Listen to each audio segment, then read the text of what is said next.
கடைசியில் இல்லை இனிமேல் நம்ம கூட்டு குடும்பமாக இருந்து பிரயோஜனம் இல்லை, நீ துணி எடு நான் துணி எடு அப்படி இப்படின்னு எல்லாம் சொல்ல ஆரம்பிச்சுன்னு குடும்பமே பிரிய போகுது அப்படின்னு சொல்லி தெரிஞ்ச உடனே எனக்கு சரி நம்ம எடுத்த காசுக்காக ஒரு கூட்டு குடும்பம் இவ்வளோ நல்லா இருக்குது, இந்த குடும்பமே பிரிய போகுதுன்னு ஒன்றே டப்புன்னு இல்லை யாரும் போக வேண்டாம் நான் தான் திருடிட்டேன் அப்படின்னு சொல்லி டப்புன்னு எங்கள் மாமா காலில் விழுந்துட்டேன்.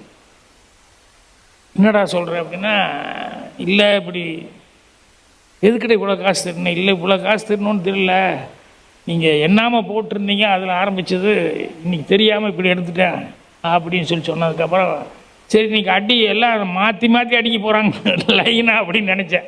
எங்கள் அண்ணன் சின்ன மாமா எல்லாம் சேர்ந்து உடனே எங்கள் பெரிய மாமா எல்லோரும் கோபமாக பார்க்கும்போது அவனை யாரும் ஒன்றும் பேசாதீங்க, இப்போ அவன் மட்டும் வந்து சொல்லலைன்னா இந்த குடும்பமே பிரிஞ்சு போயிருக்கோம், நம்ம மரியாதையெல்லாம் போயிருக்கோம்.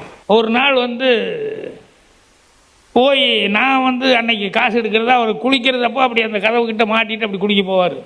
சரி நைஸாக போய் அப்படி கையை மட்டும் விட்டு அந்த பணத்தை எடுத்துருவோன்னு சொல்லி அப்படி எடுத்துகிட்டு வந்துட்டேன். வந்து பார்த்தா அந்த 5 ரூபா நோட்டு 3 நோட்டு மடித்து 15 ரூபாயாக இருந்தது. ஆஹா மாட்டிக்குமே, மொத்தமாகவே 15 ரூபா இருந்தது, நம்ம கொண்டு போய் வச்சிடலாங்கிறதுக்குள்ளே குளிச்சுட்டு வந்துட்டார், வந்து சட்டையை போட்டுட்டார். இப்போ எப்படி போய் கொடுக்குறதுன்னு தெரியல, என்ன சொல்கிறதுன்னு தெரியல. இவர் பாட்டை சட்டையை போட்டு டிஃபன் சாப்பிட்டார், நேராக புறப்பட்டார். என்னடா பண்ணுறது, தொலைஞ்சு போச்சுன்னு நினைப்பாரா இல்லை வீட்டில் காணாமல் போச்சுன்னு நினைப்பாரா, என்னடா ஆக போகுது அப்படிங்கிற மாதிரி நினச்சிக்கிட்டு கடைசியில் பார்த்தா இவர் கல்யாணத்துக்கு போயிருக்கார். அங்கே போய் மொய் வைக்கும்போது ஒவ்வொருத்தரும் பேர் சொல்லுவாங்கள்ல, ராஜ நாயுடு 15 ரூபாப்பா அப்படின்னு ஜோப்பில் கை விட்டுருக்காரு.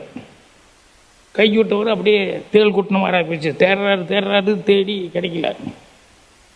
அப்புறம் பக்கத்தில் இருக்கவங்ககிட்ட கொஞ்சம் ஒரு 10 ரூபா கடன் கொடு, எங்கேயோ பணம் மிஸ் ஆகிடுச்சின்னு கொடுத்துட்டு மொய் வச்சுட்டு வந்தோடனே வீட்டில் வந்தால் நான் ஸ்கூலுக்கு போயிட்டு வர பெரிய சண்டை. என்னன்னா பொண்டாட்டி திட்டிருக்கார். என்ன பொண்டாட்டி தான் எடுத்துட்டா, அப்பப்போ எடுத்து ஏன்னா நடுவுலேயே அவருக்கு ஒரு சண்டையை வந்து பார்த்துருக்காரு, அப்பப்போ காசு காண போது சரி பொண்டாட்டி தான் அப்படிங்கிற மாதிரி நினச்சிட்டாரு. இப்போ இன்றைக்கி என்னென்னா பொண்டாட்டிக்கிட்ட சண்டை போட ஆரம்பிச்சுன்னு எல்லாம் கூட்டு குடும்பம், எங்கள் 2 அத்தை 2 மாமா எங்கள் தாத்தா பாட்டி எல்லாம் ஒன்றா இருக்கும்.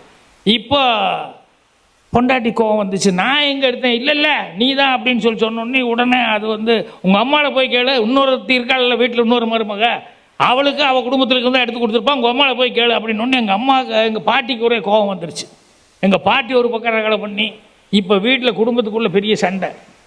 கடைசியில் இல்லை இனிமேல் நம்ம கூட்டு குடும்பமாக இருந்து பிரயோஜனம் இல்லை, நீ துணி எடு நான் துணி எடு அப்படி இப்படின்னு எல்லாம் சொல்ல ஆரம்பிச்சுன்னு குடும்பமே பிரிய போகுது அப்படின்னு சொல்லி தெரிஞ்ச உடனே எனக்கு சரி நம்ம எடுத்த காசுக்காக ஒரு கூட்டு குடும்பம் இவ்வளோ நல்லா இருக்குது, இந்த குடும்பமே பிரிய போகுதுன்னு ஒன்றே டப்புன்னு இல்லை யாரும் போக வேண்டாம் நான் தான் திருடிட்டேன் அப்படின்னு சொல்லி டப்புன்னு எங்கள் மாமா காலில் விழுந்துட்டேன்.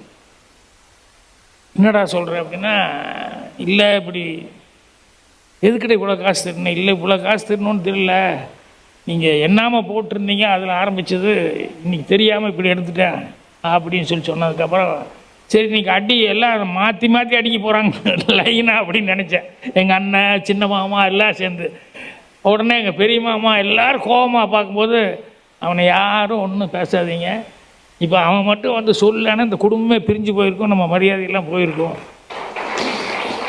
அதனால் பரவாயில்லடா இனிமேல் எங்காவது சினிமா கினிமா போனாங்கிட்ட கேளு நான் கொடுக்குறேன் அப்படின்னு.